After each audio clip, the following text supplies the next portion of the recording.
welcome. I would like to welcome you to another episode of the Unpopular Podcast. This is the man, the myth, the legend, Jalen Hunter. And if you do me a favor, please subscribe to whoever you're listening. Please subscribe to whoever you're watching. It definitely means a lot to me.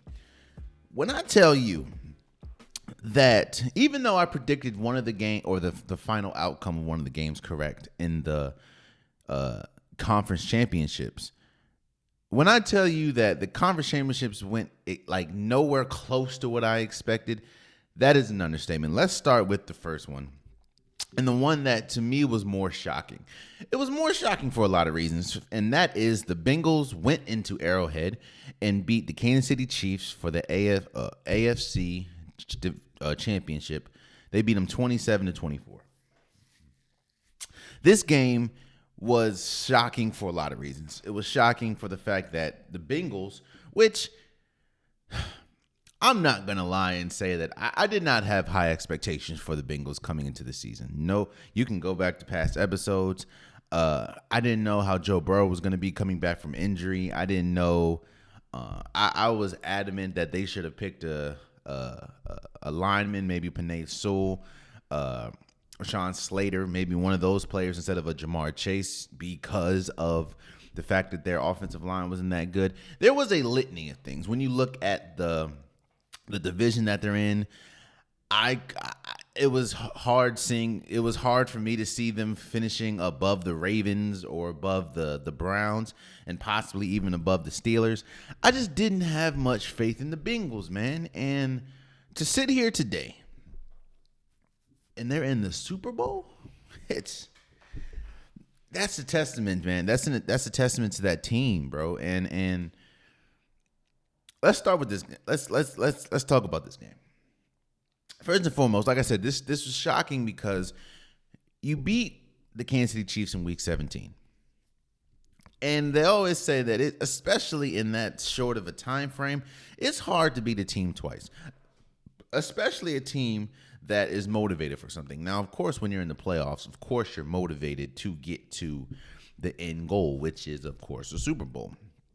But even in Week 17, you beat the Kansas City Chiefs at home. You beat them in Cincy.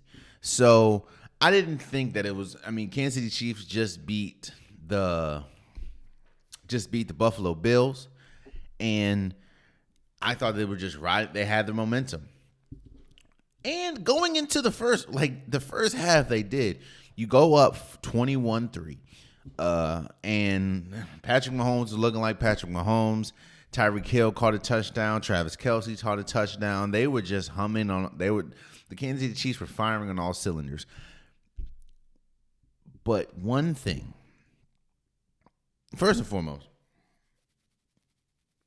one thing that you cannot underestimate, and I say this all the time, and you usually see it more in basketball, in the NBA, college football. You usually see it more in basketball than you do in football. But there's something to be said about momentum. Momentum is a dangerous thing to have and a crucial thing to lose. I say that because when you look at where the downfall started with the Kansas City Chiefs in that game, it had to be the play before the half. You're pretty much at like the 5 yard or like the 2 or 3 yard line. 5 seconds left. Instead of kicking the ball to get 3 points. Now, let me first say, I understand the play call if you had more time. We talked about Dak Prescott in the last play, and you understand the play. You understand the play call if you have more time. But you have 5 seconds. You're firing on all cylinders. You could possibly go into the half 24-3. 24-3 looks especially after you get a 24-3, especially after you get a field goal going into halftime, is a lot different than 21-3. I know it's only 3 points, but it's a lot different, especially when we talk about momentum. So all you had to do was go get 3 or score. But with 5 seconds left, you get nothing. You throw a backwards pass to Tyreek Hill. Tyreek Hill gets stopped by Eli Apple. You lose the momentum. And it seemed like from that moment on, the Kansas City Chiefs collapsed. You know what they did? Now, I'm sure that they didn't go into halftime and listen to my podcast.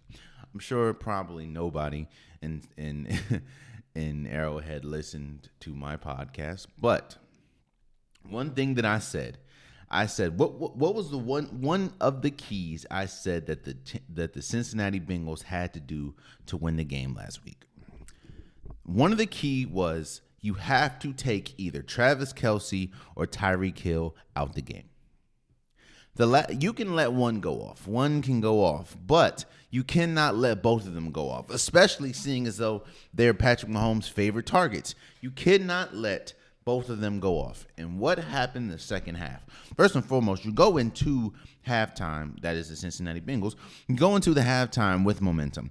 You come out, and your game plan was, dare I say, genius, because it was exactly what I said. You took Tyreek Hill out the game. I think this whole second half of that game, he only had 2 targets, and I think one of those targets was the last target in overtime, I believe. If not, he had 3 targets. I've been bagging on the Bengals defense and the Bengals offensive line pretty much this entire season. And rightfully so. They have struggled mightily this entire season, especially the offensive line. Even if you look back a week before this game, going against the Tennessee Titans, you sacked them 9 times. However, one of the most shocking things is how good the defense played, especially in the second half against the Kansas City Chiefs. The defense was spectacular getting to Patrick Mahomes, even though there was a lot. It really wasn't the fact they were getting to Patrick Mahomes. It was the fact that they were covering the receivers incredibly well. Shouts out to Eli Apple. He was getting killed on Twitter the first half of the game, but he came to play, man. He was one of the biggest reasons why Tyreek Hill was taken out of the game. It was the Bengals did their thing, man. The defense, especially towards the end. I mean, you're at the 5. You're at the 5. The Kansas City Chiefs are at the 5-yard line with like a minute and a half left. If you score, the game's over. Score a touchdown, the game is essentially over, and you settle for a field goal, which if you would have kicked the field goal the first half, instead of kicking the field goal at the end to tie the game, you would kick the field goal at the end to pretty much go up 3 points and now force the Bengals to drive the length in the field for 30 seconds. Which, not saying they can't do it with the pieces that they have, I just don't see it.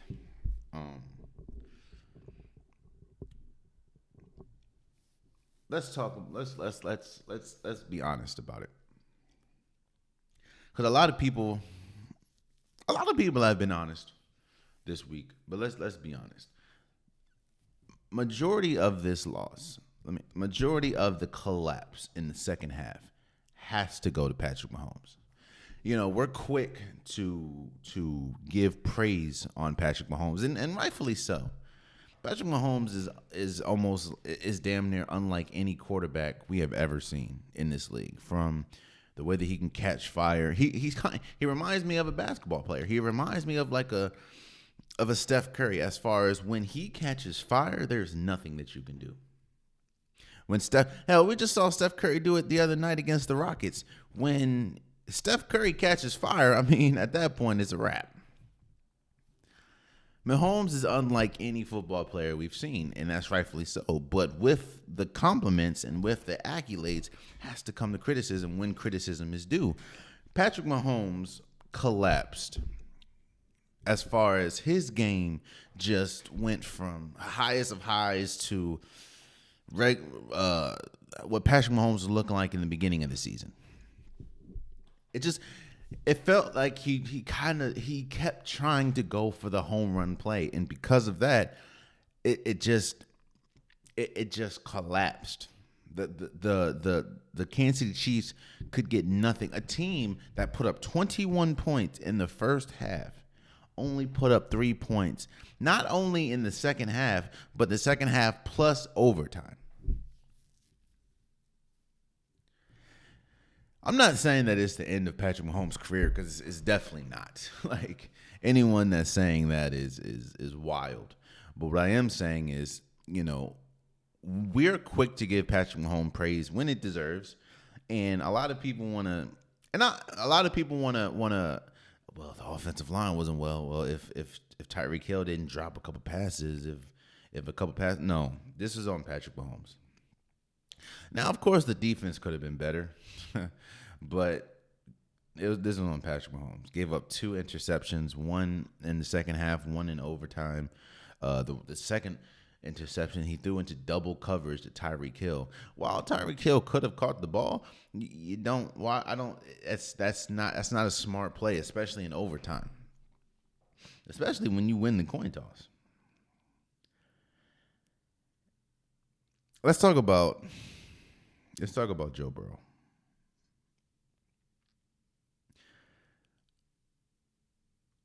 Did you know what's funny? And you know what's shocking about this whole Cincinnati thing? You realize they're still in a rebuild, right? Like, I know it's crazy to think, but they're still in a rebuild. Their defense still is spotty. They're still young. I mean, Joe Burrow's the second season. Jamar Chase is in his first season. T. Higgins is in the early part of his career. Tyler Boyd's in the early part. They're still in a rebuild, and they're this good. And I couldn't fathom this being Joe Burrow. The Joe Burrow that we're seeing, I could not fathom this at Ohio State. Hell, Urban Meyer picked. Now, we know Urban Meyer's decision-making isn't always the best, but Urban Meyer chose Dwayne Haskins over Joe Burrow. I couldn't foresee. If you would have told me that the kid that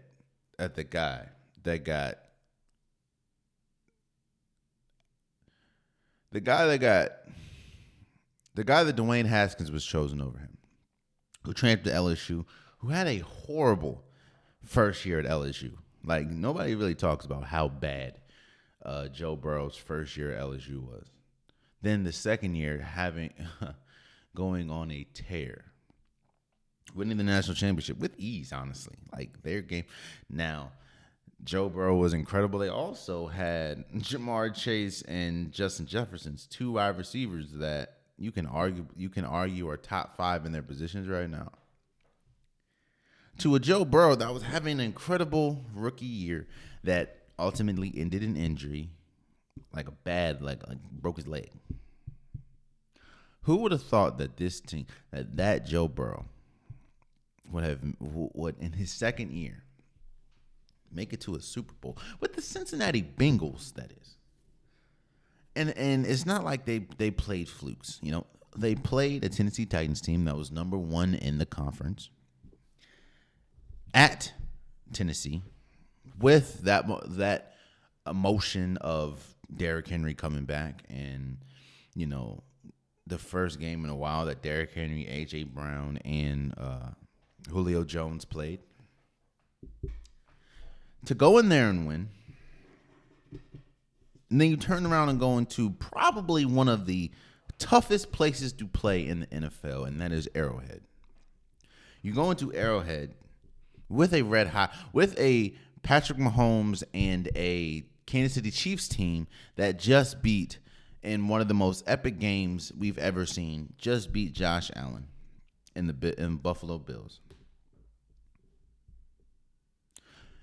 You're down 21-3 at half, and you come back and win, and now you're in the Super Bowl.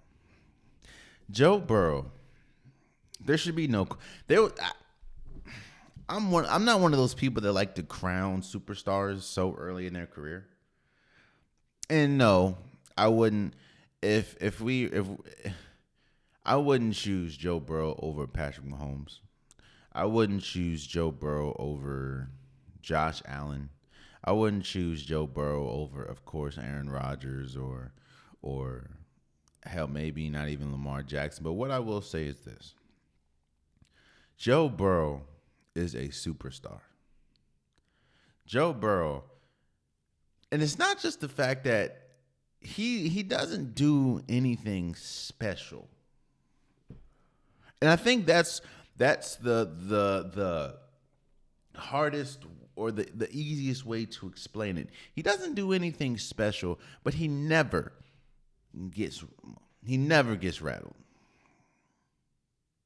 Hell, they were down 21-3, and they looked at Joe Burrow, and he looked cool as I mean, you see the memes, of course, when he's pulling up to the game in the outfit and everything, but Joe Burrow just never seems the moment never just seems too big for him. And while I say he doesn't do anything special, he doesn't really do anything bad either. Now he may throw an interception. He did throw an interception, I think the first half, but he doesn't do anything. He does perfect way I can explain this. He doesn't do anything special, but he doesn't do anything really to lose you the game. He will win you the game. That's the difference between him and Ryan Tannehill. Ryan Tannehill doesn't really do much special, but he doesn't really win you the game that much. And Joe Burrow, in my opinion, is way better than Ryan Tannehill at this point. But this is just his second year, man. Joe Burrow is incredible. And I said this last episode, but to me, I wasn't wrong in saying that the Cincinnati Bengals should have went with maybe a Rashawn Slater or a Penei Sewell in the draft because of the constant need of protection from the offensive line for Joe Burrow. I will say that something has to be said, and one thing that you can't really underestimate is the power of comfortability and the power of connection, the power of what's the word? The power of familiarity. I'm not saying that Jamar Chase is making Joe Burrow. That's not what I'm saying at all. Just like I'm not saying that. I'm sure that if Josh Allen didn't have Stephon Diggs, he'd be all right. I'm sure if Kyler Murray didn't have DeAndre Hopkins, he'd be okay. I'm positive that if Aaron Rodgers didn't have Devontae Adams, they'd be all right. Hell, if Patrick Mahomes didn't have Tyreek Hill, he'll be fine. He'll be good. But Patrick Mahomes is better. And having Tyreek Hill makes Patrick Mahomes better. Having Devontae Adams makes Aaron Rodgers better. Having DeAndre Hopkins makes Kyler Murray better. Having Stephon Diggs makes Josh Allen better. Having Jamar Chase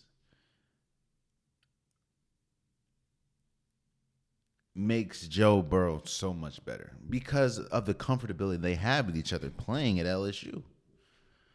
Now, Jamar Chase was not the quote-unquote MVP, if we talk about the wide receivers of the game. It definitely, in my opinion, was T. Higgins. T. Higgins made some big catches in big moments, especially in that second half. But there's something to be said where you just feel that Joe Burrow was comfortable. Joe Burrow was comfortable. And to me, that's one of the best attributes that you can say about him. He just didn't get rattled. He was comfortable. Even down 21-3, he was comfortable. And I'm not saying comfortable as, it is what it is. No. It just didn't feel like, it's kind of like what we talk about Patrick Mahomes sometimes. You just didn't get the sense that he felt that they weren't going to win that game.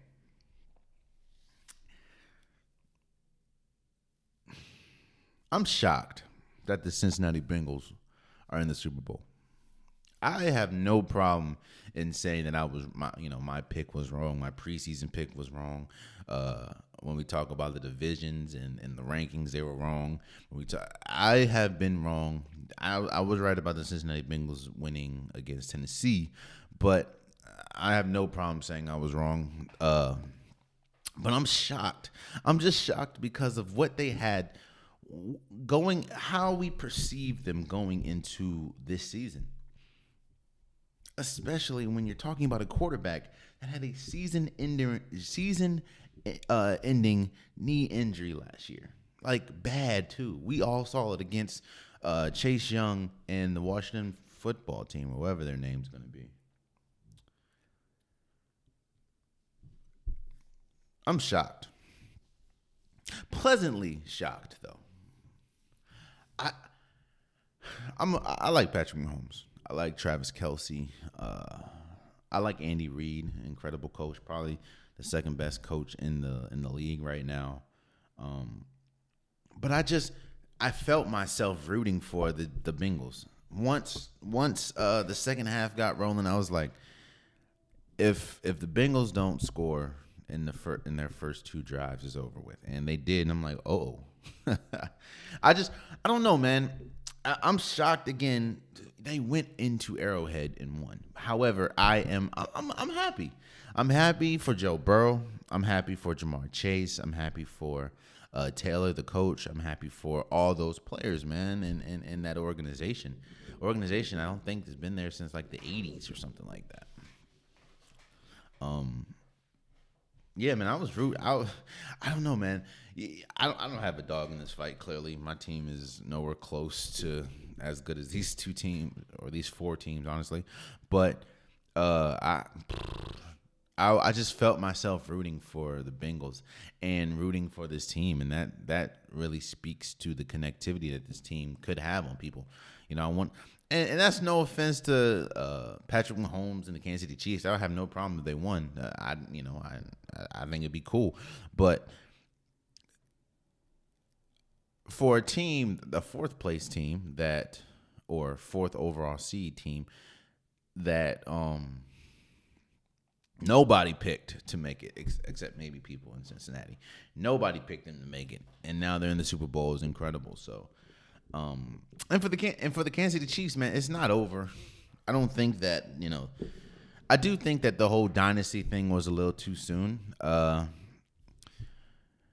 mean, people talk about, Tom Brady did this and Tom Brady did that. Yeah, he had a 22-year career.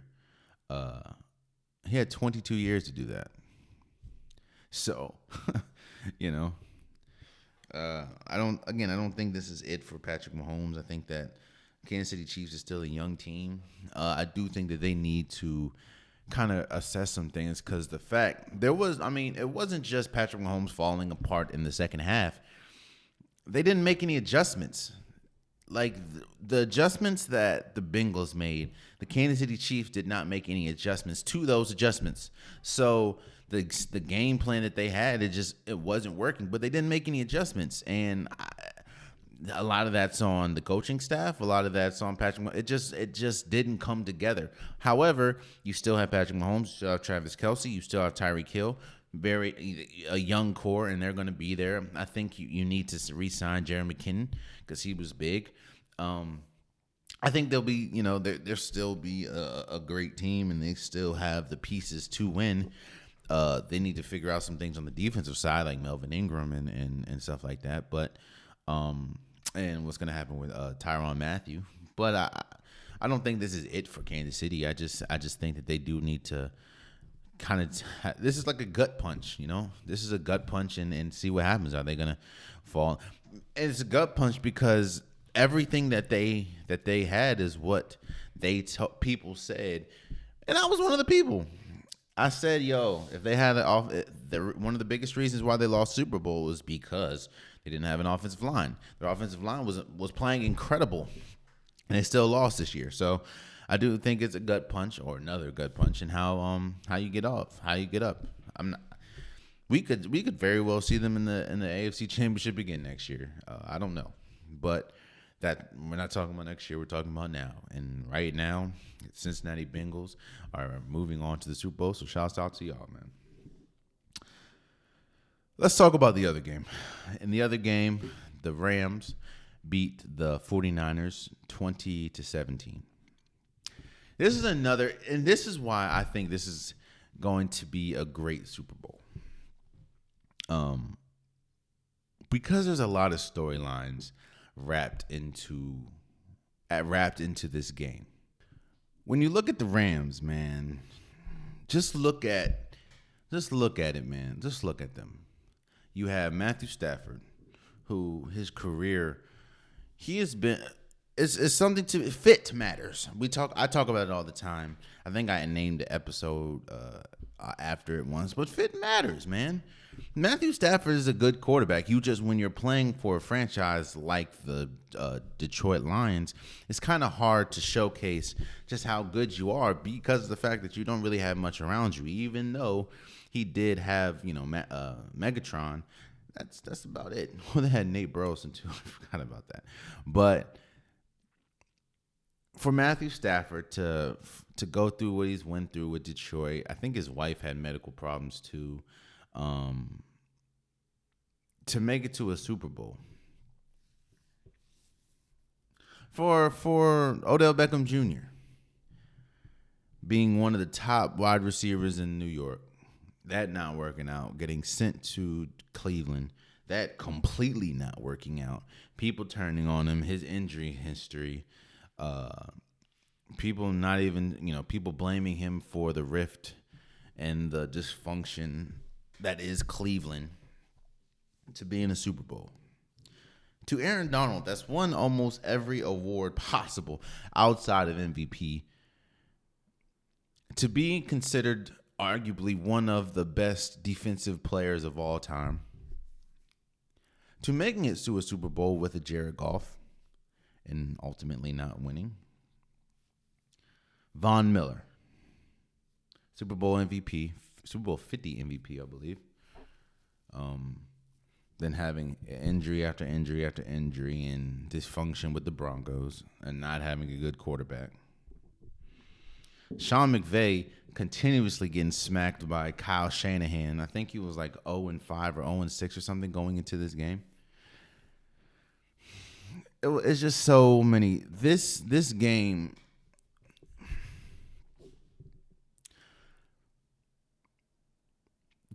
I wouldn't have been surprised if the 49ers beat the Rams. I mean, you beat them twice already in the regular season. We know about the divisional rivalries and stuff.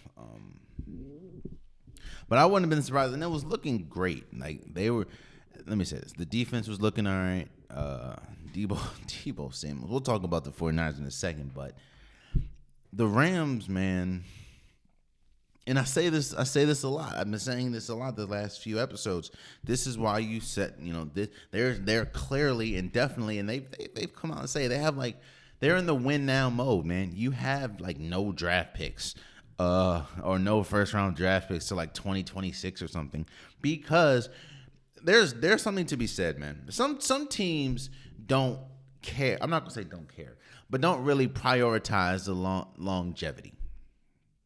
Of course, they'll be there for a while, but some teams don't care about what happens in 3 years, what happens in 5 years, what happens in 6 years. Some teams don't care about that. Some teams over care about that, like the Oklahoma City Thunder. Like, they have like 1,001 draft picks for the next 5 years. Like, what are you going to do? You're still going to be trash in the next 5 years because you don't have a star. Some teams do not care about their future because there's something to be said about a team that you just won a Super Bowl, man. It's different when you have that Super Bowl on your belt. Like, think about it. What have the Eagles been since their Super Bowl? I'll tell you. You lose your coach. You lose both of your quarterbacks, and Nick Foles and Carson Wentz. Your team is just continues to get you lose your franchise tight end in Zach Ertz. Like, it's just completely different. However, what are they always going to say? Well, we did get a Super Bowl.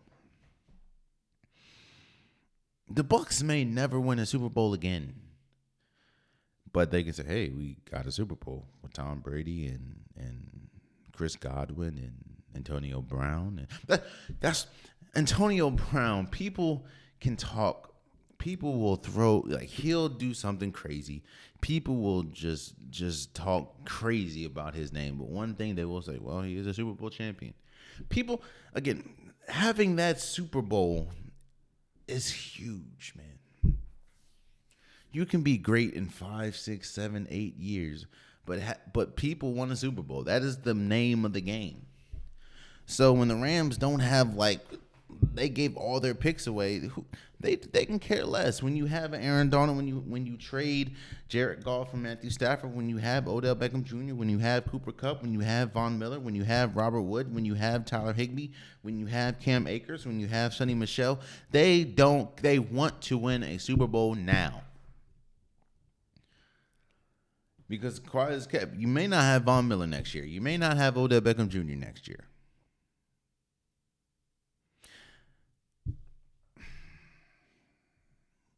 In this game, let's talk about this game a little bit. This game really is this game. These last two games for the Rams against the Bucs and against the 49ers is a prime example why you make the trade that you did with Jared Goff and 2 first-round picks for a Matthew Stafford, because the slant pass that he threw to Cooper Kupp and I think it was the out route that he threw to Van Joseph is why you do it. And there's no doubt in my mind that if Jared Goff was the quarterback on Sunday, the 49ers would have won this game. But because Matthew Stafford threw a red zone interception and didn't get rattled. That's the theme of this. That's the theme of this episode: not getting rattled. Joe Burrow never got rattled, even down 21-3 against the Kansas City Chiefs. Matthew Stafford threw an end zone interception and never got rattled. Even your coach, and we always give praise to Sean McVay. Rightfully so. Sean McVay is a really good coach.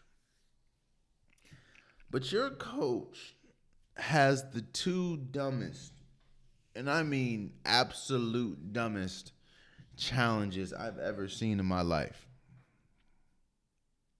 It made me think, like, yo, don't they have somebody up top to tell you, like, hey, you should challenge that, or hey, you shouldn't challenge that? Both plays were clear as day you shouldn't challenge that. And he those 2 bad challenges.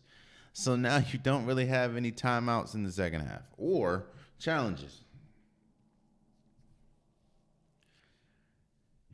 Matthew Stafford overcomes that.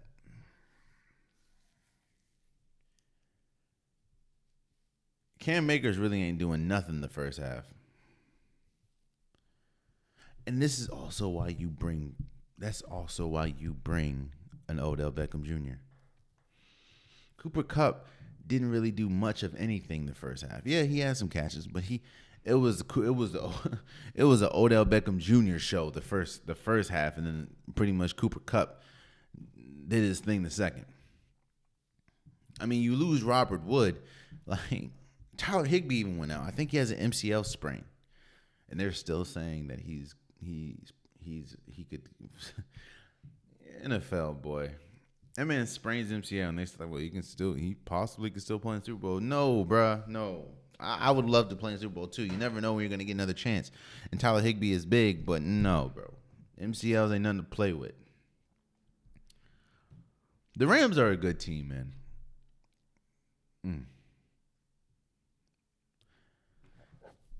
The Rams are a good team, and it was a great game. And I'm happy for Matthew Stafford. I'm happy for. I never really realized how many people I'm happy for when we talk about teams. Like, now I know that my team's not going to be in it, so I start to look for storylines and who I'm happy for. I'm happy for Matthew Stafford. Everything, a quarterback of his caliber, and people writing him off time and time again because of the situation that he was in. The fact that you come and you go to another organization, and I want to see success, man. And of course, they want to see success as well. But I'm happy for Matthew Stafford for making it to a Super Bowl. I'm happy for Odell Beckham Jr. People kill Odell Beckham Jr. And there are some things that he's done that may not have been favorable, like the boat ride. But outside of that, and he has dropped a couple clutch passes in his tenured as a football player. But I'm happy for Odell Beckham Jr., man. I'm happy for Aaron Donald. I mean, he's the best defensive player in the world. And, and I'm happy for the Bengals. I'm happy for Joe Burrow.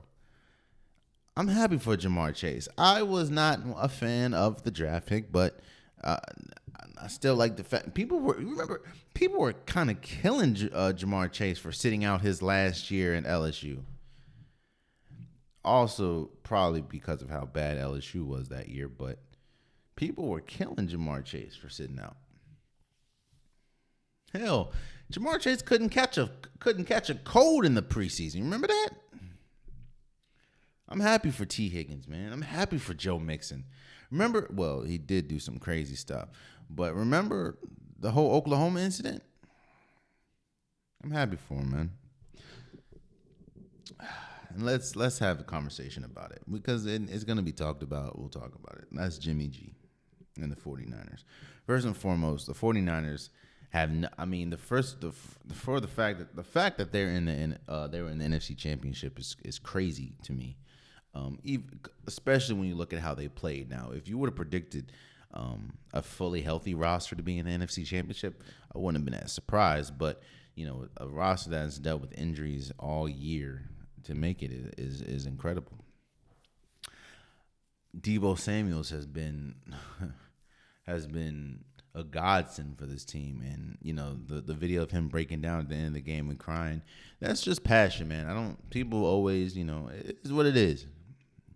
I cried at the end of my game at the last game I played in college, man. I cried because I'm just like I'm possibly never gonna play with these guys again. I was a senior, you know what I mean?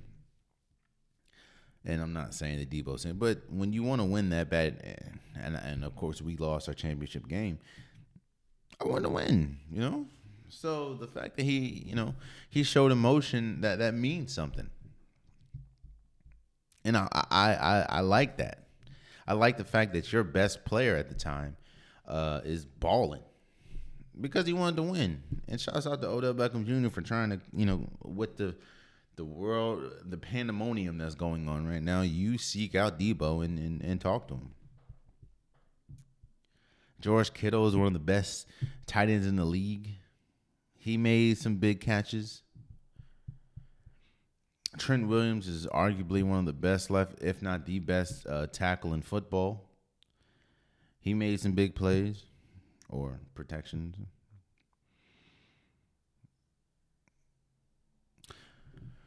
But we need to talk about Jimmy G. Now, it's easy to kill Jimmy G. It's easy to kill Jimmy G. That last play that he had, trying to scramble, not try to take a sack and just flick the ball up and it gets intercepted. Kind of the same thing that Kyler Murray did to a lesser extent, but pretty much the same thing that Kyler Murray did against the Rams, ironically. We can also talk about the overthrows, the throws behind, the behind throws. And all that comes with Jimmy G. That right there to me is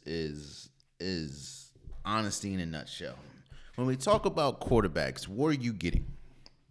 When we talk about Lamar Jackson, what are you getting with Lamar Jackson? You're not going to get the most accurate of passers.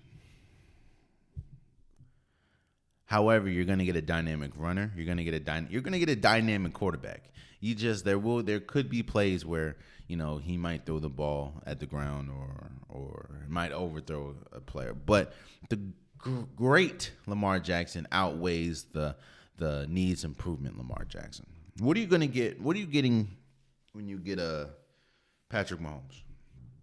Arguably one of the best quarterbacks in the league. However, there are times when his decision making can go south quick. And he might try to make plays where he probably just do the check down or just throw the ball out. But no, he's going to try to make the play, and it could put you into a bad situation. But the great outweighs the needs improvement for Patrick Mahomes. Hell, it's not just young quarterbacks. Aaron Rodgers, what are you going to get?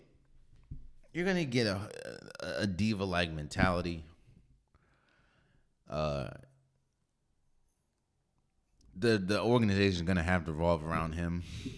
However, you're getting you're getting a possible now 4-time MVP. Like you're getting one of the best quarterbacks in the league.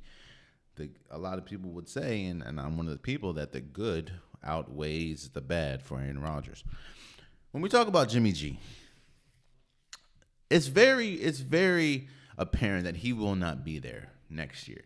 I mean, how the seasons ended, the last few years, his injury history, them trading up to get Trey Lance, and you don't want to have your possible franchise quarterback sit that long. So it's very apparent that Jimmy G probably won't be there next year. And the question is, what do you get out of Jimmy G? What is Jimmy G? Jimmy G he's an even quarterback. And I think that's the biggest concern for Jimmy G. We just talked about Lamar Jackson. The good outweighs the bad. Patrick Mahomes, the good outweighs the bad. Aaron Rodgers, the good outweighs the bad. Josh Allen, the good outweighs the bad. Hell, Joe Burrow, the good outweighs the bad. Matthew Stafford, the good outweighs the bad. Jimmy G, to me, is even. For one good, for one great, you have a horrible. For one good, you have a bad. Jimmy G, he can win you a game. Like he could be a franchise quarterback. However, on the other hand, Jimmy G will be in situations where you need to win this game. And he could overthrow a player, as we've seen in the Super Bowl, as we saw in the NFC Championship. I think he overthrew he overthrew George Kittle by like 3, 4, 5 yards. Same thing he did with Emmanuel Sanders in the Super Bowl. Jimmy G can be clutch in clutch moments like we saw against the Packers.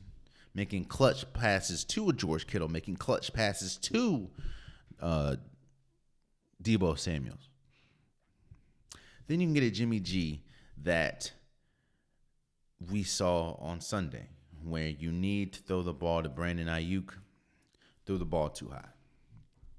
Or just you're already backed up. You need to play. Just take the sack or throw the ball out as far as out of bounds.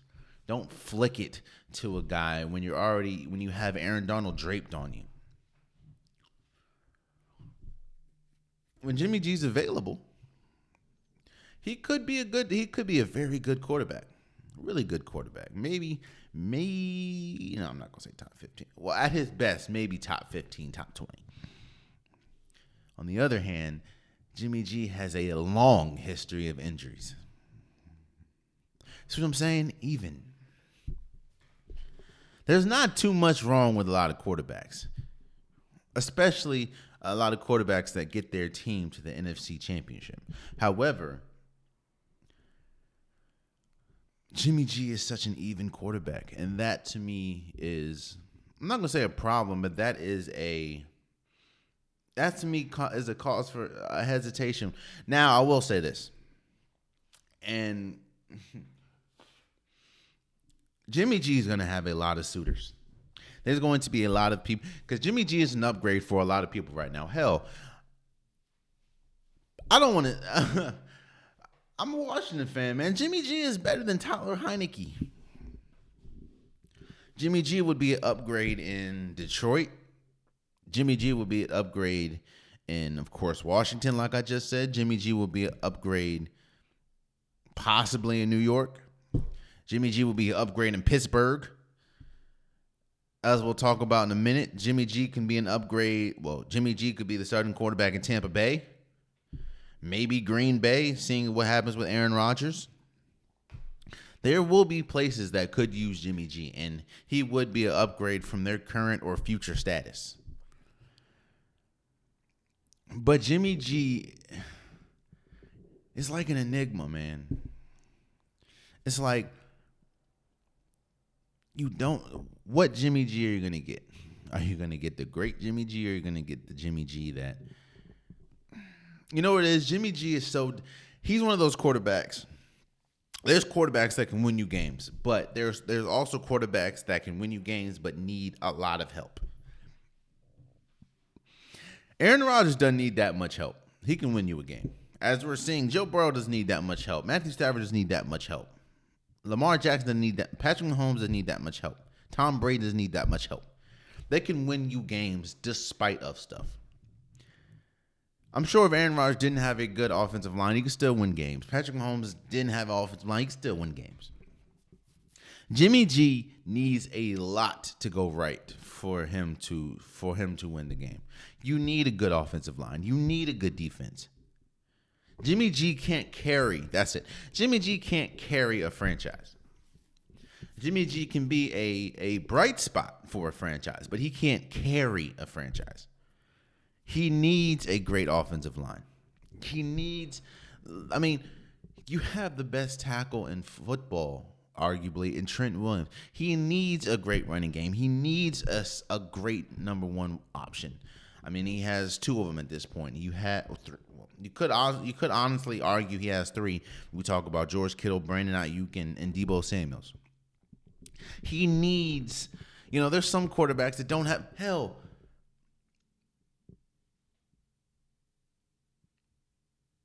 the Chiefs, well, no. The Bengals defense ain't that good, and they're in the Super Bowl. I'm sure if you replace Jimmy G for Joe Burrow, it'll look completely different. The Super Bowl will look completely different. So Jimmy G, he can be a good quarterback. He can be a great quarterback. And because of that, he's going to land in the play. Of course, he's going to be a starting quarterback, in my opinion, next year, just for a different franchise. And there's going to be multiple suitors for Jimmy G, rightfully so. Jimmy G is not a terrible player. But if we're being honest about Jimmy G can't carry a franchise. Jimmy G is not that good. Jimmy G cannot be the star of a franchise. Let me say that. He has the looks to be one, but you need a lot to go right for Jimmy G to Jimmy G can't carry a franchise. Jimmy G can't do what a Joe Burrow can do. Jimmy G can't do what a Patrick Mahomes can do. Hell, to a lesser extent, Jimmy G can't do what a Russell Wilson does. I say lesser, like Russell Wilson's lesser. I meant, Hell, look at that. What have we been talking about by Russell Wilson for a while now, ever since the Legion of Boom happened? The offensive line is terrible. The defense is terrible. Yet and still, outside of this year, due to injury and everything, Russell Wilson has still had the Seahawks at least in prime position to make the playoffs. Jimmy G couldn't do that. Jimmy G has a great offensive line, great running game, great coach, great offensive weapons, great defense. So, yeah, man. Jimmy G, he's going to land somewhere. Hell, he might even go to Washington. I don't know. But just be cautious when you get Jimmy G. I'm not saying he's terrible, because he's not. But you have to know what you need to have a quarterback like Jimmy G. And even in that, as we're seeing with the 49ers, that still may not be enough. And I'm not saying he's terrible, but he's a very even quarterback. And I'm even in saying the goods don't outweigh the bads, yet the bads don't outweigh the good. They're pretty much even. As much good as Jimmy G is, comes with bad, and vice versa. But shouts out to the Rams for making the Super Bowl. Shouts out to the Bengals for making the Super Bowl. Of course, we'll do my Super Bowl predictions and stuff closer to the Super Bowl, but shouts out to you guys. Let's move forward. So this has been a crazy week for Tom Brady, to say the least. So you know, are we gonna have? Apparently he's retired. I don't know. Adam Schefter and Darlington, I believe, Jeff Darlington, came out and said that Tom Brady's retiring, and then they're saying he's supposed to retire, and then a whole bunch of people from Tom Brady's camp say no, he ain't. He hasn't made a decision. Tom Brady even came out and said I haven't made a decision yet. I don't know.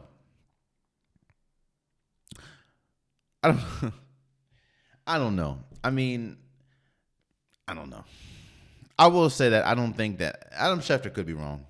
I don't know, but I don't think that a story this big you want to be wrong about. That's all I'm saying. Like a story this big ain't one of the stories to be wrong about, or you don't want to just jump out the window with it. So I don't know. And and Tom Brady could have very well said, "Yeah, I'm retiring," and he just upset that they leaked the story. I don't know, but I will say this: if Tom Brady has retired or will retire and not come back next season, congratulations, man. It's easy to hate Tom Brady because of great. I mean, people, even though it's attractive as far as people like watching greatness. Look at all the great teams, man. People hated them or hate them. People hate Tom Brady. People hate the Patriots. People hate Alabama. People hated Golden State during that run. People hated the Heat during that run. Hell, there was a whole mantra, "We're the villains" for the Heat. People hate the Yankees. People hate the Red Sox. People hate. A lot of people are so happy that Patrick Mahomes and the Chiefs lost. People don't like watching. I'm not gonna say they don't like watching greatness. They don't.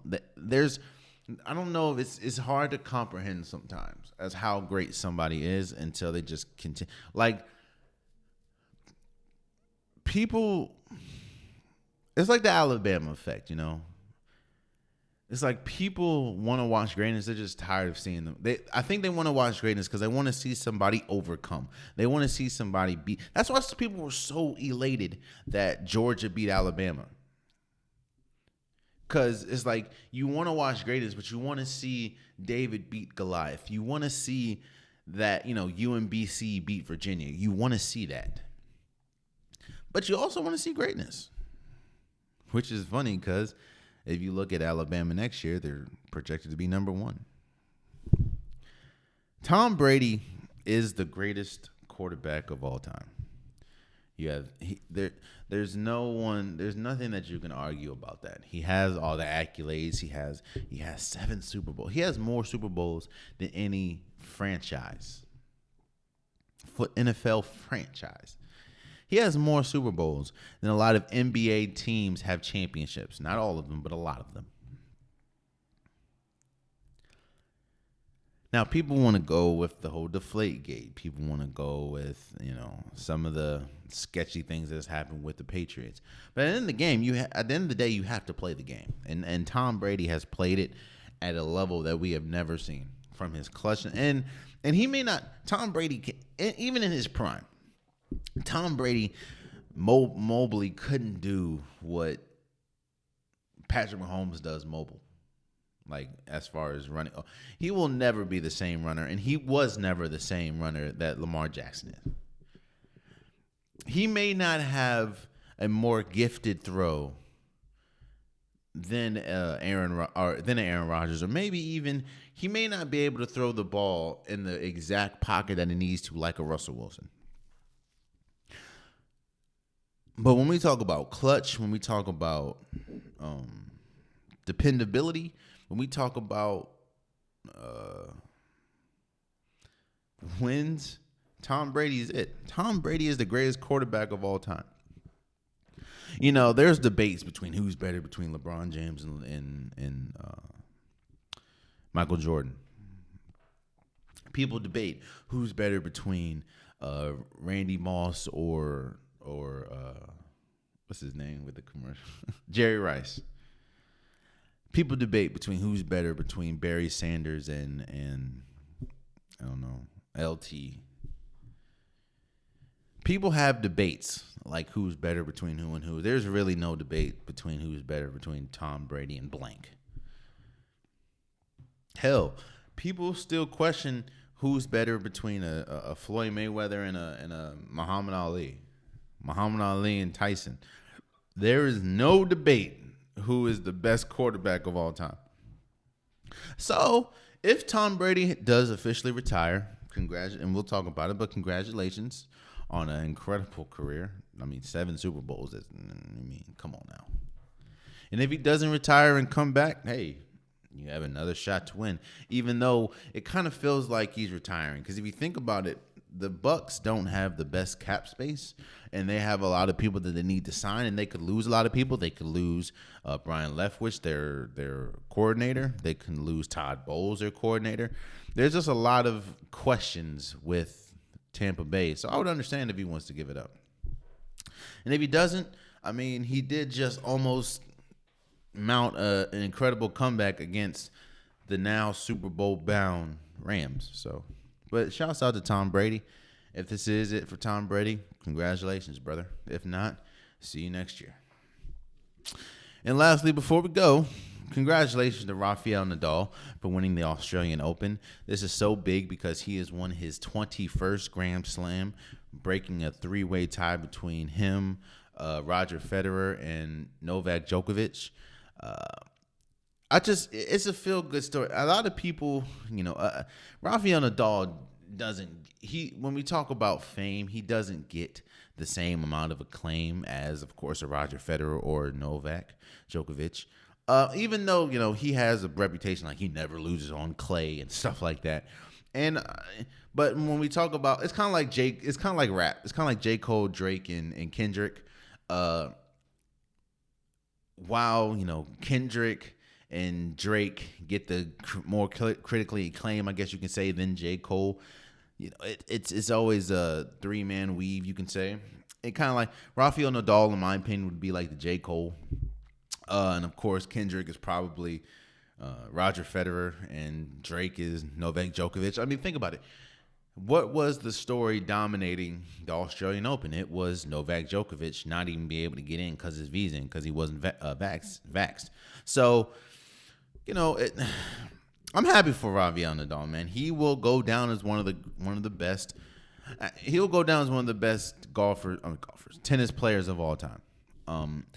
A lot of people like to poke holes at, well, you didn't have to play Novak Djokovic. Well, yeah, he didn't have to play him because he wasn't able to get into the country. So I'm not taking this away from Rafael Nadal. Shouts out to you for winning your 21st Grand Slam. You will go down in history as one of the greatest tennis players ever. It's a very small list. Him, Serena Williams, Venus Williams, Roger Federer, Novak, Arthur Ashe. Some of those players. And Rafael Nadal definitely is in that category, or in that conversation. So shouts out to him, and congratulations for winning the Australian Open, your 21st Grand Slam.